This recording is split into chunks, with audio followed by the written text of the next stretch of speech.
Bonjour à toutes et à tous et bienvenue dans cet épisode 2 de ma Web TV sans filtre. Cet épisode 2 qui va porter sur l'analyse des offres d'emploi.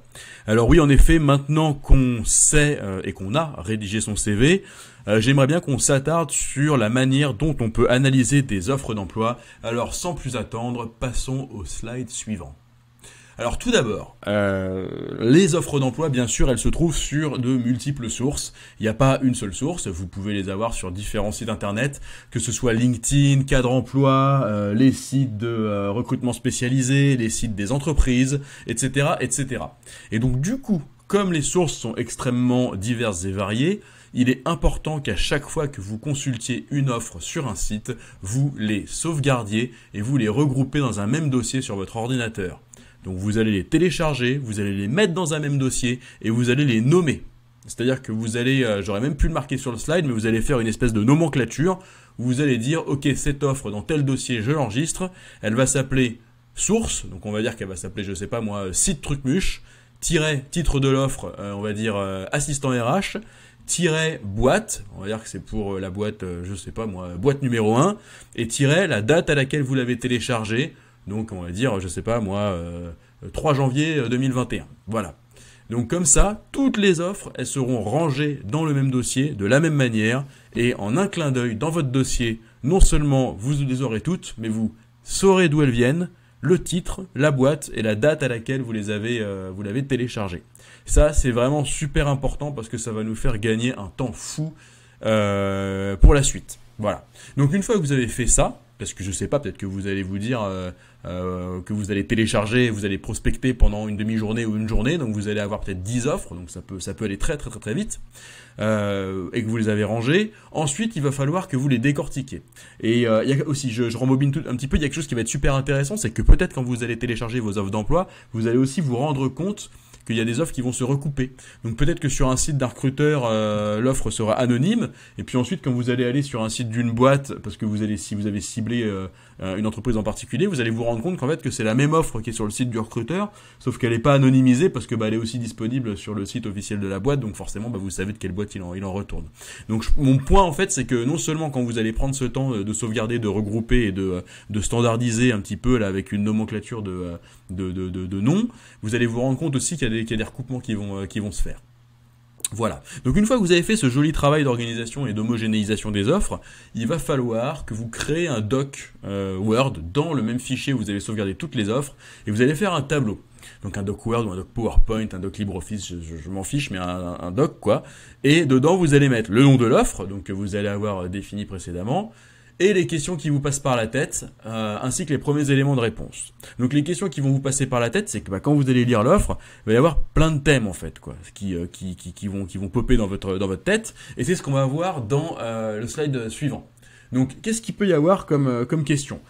Premièrement, vous n'avez pas très très bien compris, c'est ce que je mets ici, le métier de l'entreprise. Ou qu'est-ce que c'est les perspectives de développement de l'entreprise. Donc ça, vous le mettez. Si vous n'avez pas trop compris ce que fait la boîte, comment elle est organisée, etc., vous mettez des questions. Quel est le métier de l'entreprise? Quel est son cœur de métier?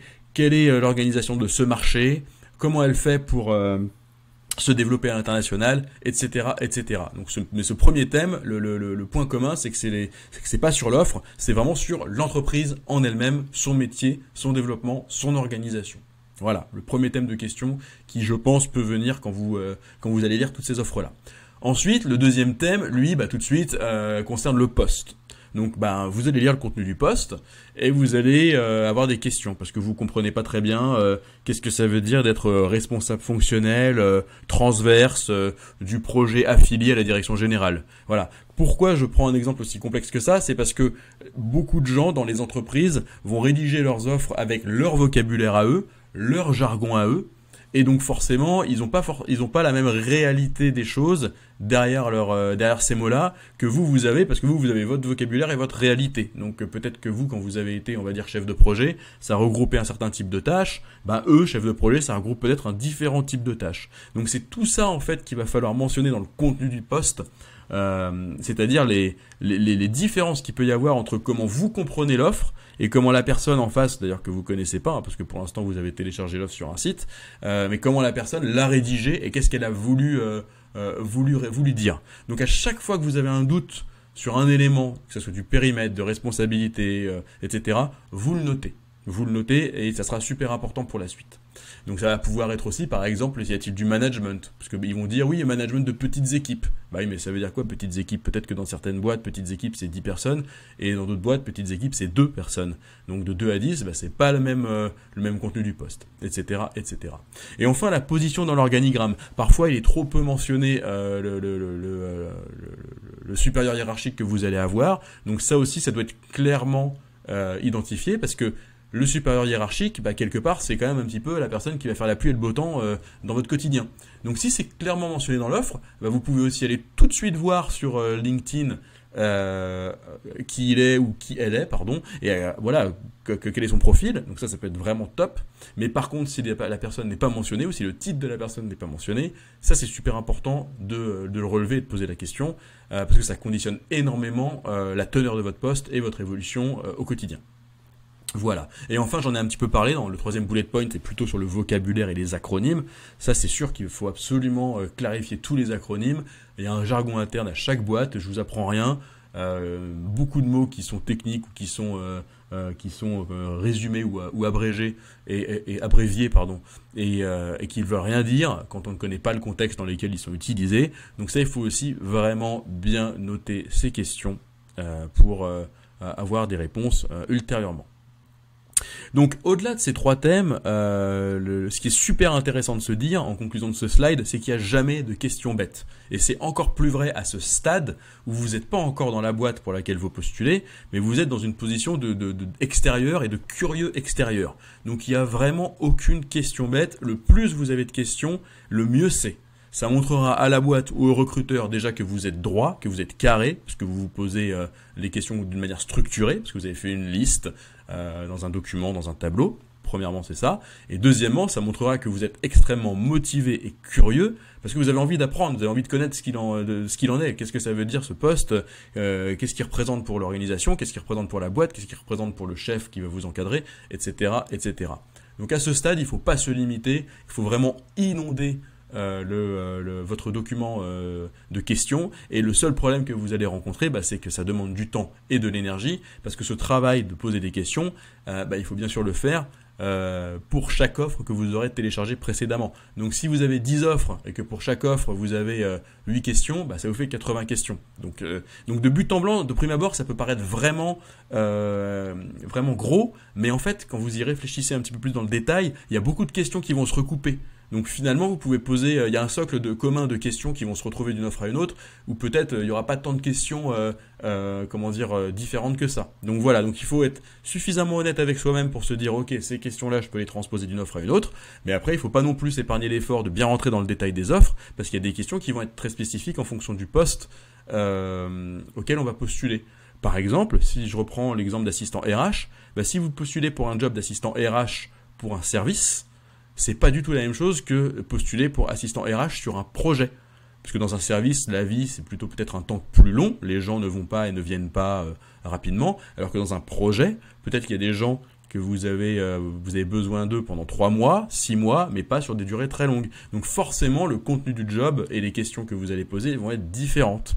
Donc voilà, c'était un exemple que j'avais comme ça sur assistant RH, mais j'aurais pu prendre un exemple sur n'importe quel autre job. Donc il faut bien distinguer les questions du socle général et les questions spécifiques à l'offre que vous analysez.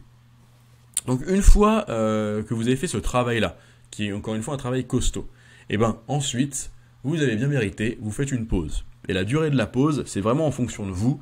Là, je peux rien vous dire. C'est en fonction de votre profil, de votre mental, de votre motivation, de votre agenda du moment. Soit vous faites une pause d'1 heure, 1 jour, 2 jours, mais l'idée c'est que vous laissiez tout ce travail que vous avez fait reposer de manière suffisamment longue pour que vous vous en détachiez et que vous preniez un petit peu du recul. Et donc là, qu'est-ce qui va se passer? Après cette pause, vous allez bien sûr cogiter un petit peu dans votre tête, mais il y a un classement qui va émerger. Donc qu'est-ce que ça veut dire qu'il y a un classement qui va émerger? Ça veut dire qu'en fait, vous allez vous rendre compte que instinctivement dans votre tête, vous allez classer les offres entre celles que vous préférez versus celles que vous préférez pas, et aussi celles où vous vous sentez le plus à l'aise et celles où vous vous sentez le moins à l'aise. Donc à travers ces 2 dimensions-là, finalement, vous allez commencer à ressentir un petit peu les offres où ça sera entre guillemets plus facile de postuler parce que vous vous sentez le plus à l'aise, vous avez l'impression que vous avez un meilleur fit avec ces offres-là, et celle où ça sera plus compliqué parce que vous avez moins le fit et peut-être moins les compétences et le profil, et celle où vous préférez parce que vous avez eu un coup de cœur versus celle où vous ne préférez pas parce que vous n'avez pas eu un coup de cœur. Et donc en croisant ces deux dimensions, vous allez pouvoir formaliser dans votre tableau deux nouvelles colonnes, une colonne de préférence avec 1, ça me plaît pas beaucoup, 5, ça me plaît à fond, donc voilà, un classement de 1 à 5, c'est assez bête. Et ensuite, est-ce que je suis à l'aise pour postuler, donc 1, non, 5 à fond, et ça va vous permettre de les positionner. Donc forcément, si vous avez 5 et 5, donc encore une fois, il faut le faire de manière super honnête, ce classement, mais si vous avez 5 et 5 dans une offre, bah là, faut pas vous poser de questions, faut y aller. Vous sentez que vous êtes un super fit, et en plus, vous kiffez l'offre, go, répondez. À l'inverse, et c'est pareil pour un 4 et 4, voire même pour un 3 et 3. À l'inverse, si vous avez une préférence à 1, mais vous savez que vous êtes à l'aise pour postuler parce que vous correspondez au profil, bah là c'est un cas de confiance. Est-ce que vous avez vraiment envie de postuler dans quelque chose où vous savez que vous pourrez décrocher un entretien, mais ça vous plaît pas? Ça, peut-être que vous avez envie de le mettre de côté pour l'instant. Et enfin, toutes celles qui vous plaisent pas beaucoup, et en plus, vous sentez que vous n'êtes pas à l'aise, celles-là, vous pouvez les éliminer. Donc ça vous permettra de prioriser les offres, de les caractériser et de savoir sur lesquelles il va falloir vous concentrer pour postuler.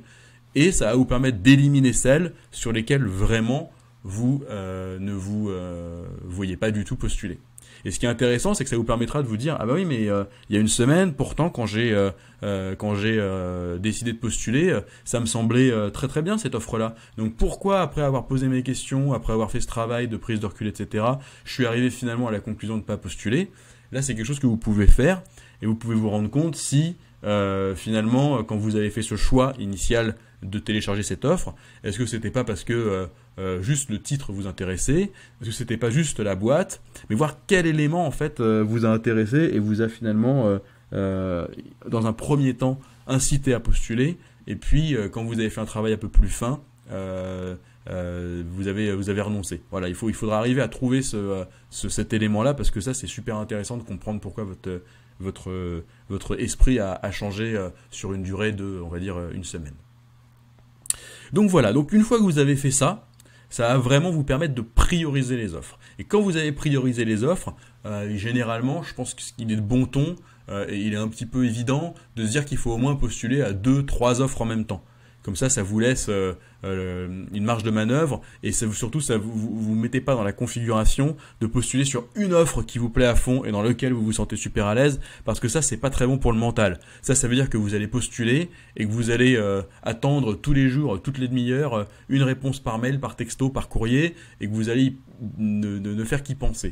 Donc, il faut vraiment arriver à, voilà, pour reprendre un vieux dicton, ne pas mettre tous ses œufs dans le même panier, et postuler à plusieurs offres. Donc voilà, je pense que 3 ou 4 c'est pas déconnant. Ne pas postuler que à des 5-5, postuler aussi à des 4-4, 4-3, 3-4, 4-5.